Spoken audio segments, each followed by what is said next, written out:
കുറ്റിയാടി. ഞാനിവിടെ ഒരു കച്ചവടം ചെയ്യുന്നതാണ്. എൻ്റെ സ്വദേശം കുറ്റിയാടിയാണ്.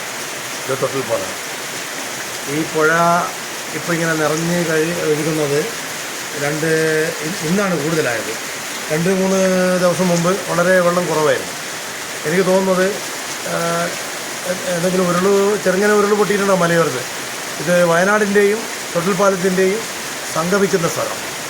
വയനാടിൻ്റെ ഓരത്താണ് ഈ പുഴ കിടക്കുന്നത്. അതുകൊണ്ടായിരിക്കാം മലയോരത്ത് നിന്ന് വരുന്ന വെള്ളമായിരിക്കാം എന്നാണ് തോന്നുന്നത്. 2 ദിവസം മുമ്പൊന്നും വെള്ളം ഇത്ര ഇല്ലായിരുന്നു. ഈ കഴിഞ്ഞ കുറച്ച് ദിവസം മുമ്പേ ഇതേപോലെ തന്നെ വെള്ളം വന്നിട്ടുണ്ടായിരുന്നു. പക്ഷെ അങ്ങനത്തെ ഒരു പ്രശ്നങ്ങളൊന്നും ഉണ്ടായിട്ടില്ല. ഇപ്പോഴും പ്രശ്നങ്ങളൊന്നുമില്ല എന്നാണ് അറിയാൻ കഴിയുന്നത്. ഇനിയും മഴ കനക്കുകയാണെങ്കിൽ എന്തെങ്കിലും ഉരുൾപൊട്ടാനൊക്കെ സാധ്യത ഉണ്ടാവുമെന്നാണ് തോന്നുന്നത്. അത് ഈ മഴേൻ്റെ ഒരു അവസ്ഥ അങ്ങനെയാണ് ഇവിടുത്തെ. വെള്ളം കയറി മജീദ് സാഹിബ്, 4 ദിവസം മുന്നേ ഇവിടെ എപ്പോഴാണ് മഴ ശക്തമായി തുടങ്ങിയത്? ഇതിപ്പോൾ 2 ദിവസമായിട്ടുള്ളൂ ഇങ്ങനെ ഇത്ര ഏതായിട്ട്. ഇന്നാണെങ്കിൽ ഇത്ര വെള്ളം കൂടിയത്. കുറച്ച് ദിവസം മുമ്പ്, കുറച്ച് നാൾ മുമ്പേ വെള്ളം ഇല്ലായിരുന്നു.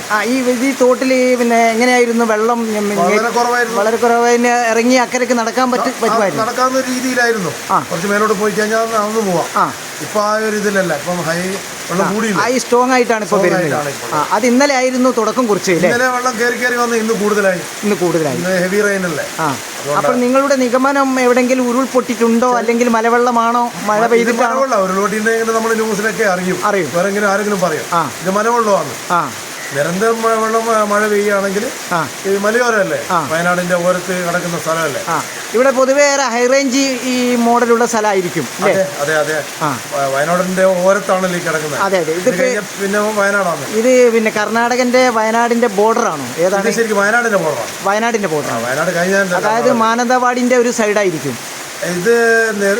ഇപ്പം വരുന്നത് പക്രംതളം എന്ന് പറയുന്ന സ്ഥലമാണ്. അത് കഴിഞ്ഞാൽ പിന്നെ ഇത് കയറി കഴിഞ്ഞാൽ, ചുരം കയറി കഴിഞ്ഞാൽ പിന്നെ വയനാടായി. ഇവിടുത്തെ ഒരു 3/4 മണിക്കൂറേ ഉള്ളൂ. ഓക്കെ, വയനാട്. അപ്പോൾ നമ്മളോട് പങ്കുവെച്ചത് ജമാൽ കുറ്റിയാടി എന്ന ഒരു പ്രമുഖ സാമൂഹ്യ പ്രവർത്തകരും കൂടിയാണ്. ഇവിടെ ഇവക്കായി കാണുന്നത്. ഇവിടെ 2 ദിവസമായി ഈ തോട്ടിൽ കുറഞ്ഞ വെള്ളമായിരുന്നു, നടന്നു പോകാൻ പറ്റിയ ഒരു സാഹചര്യമായിരുന്നു. ഇപ്പോൾ കാണുന്നത് അതല്ല, അടിയൊഴുക്കാണ്. നല്ല ഒഴുകി വരുന്ന, ശക്തമായിട്ട് വെള്ളം ഒഴുകി വരുന്നുണ്ട്. ഈ തോട്ടിൽ കൂടെ ഒരു പുഴയായി തന്നെ നമുക്ക് പറയാം. ഈ തോട്ടിൽ കൂടെ തേങ്ങയും മറ്റുള്ള പല സാധനങ്ങളും ഒഴുകി വരുന്നതായിട്ട് നമുക്ക് കാണാൻ കഴിയും. ഇപ്പോൾ ഇതാണ് ഇവിടുത്തെ അവസ്ഥ എന്ന് നിങ്ങളെ ഞങ്ങൾ അറിയിക്കുന്നു. Media world live news, Kozhikode. Reporter Abdu ചെറുപ്പ.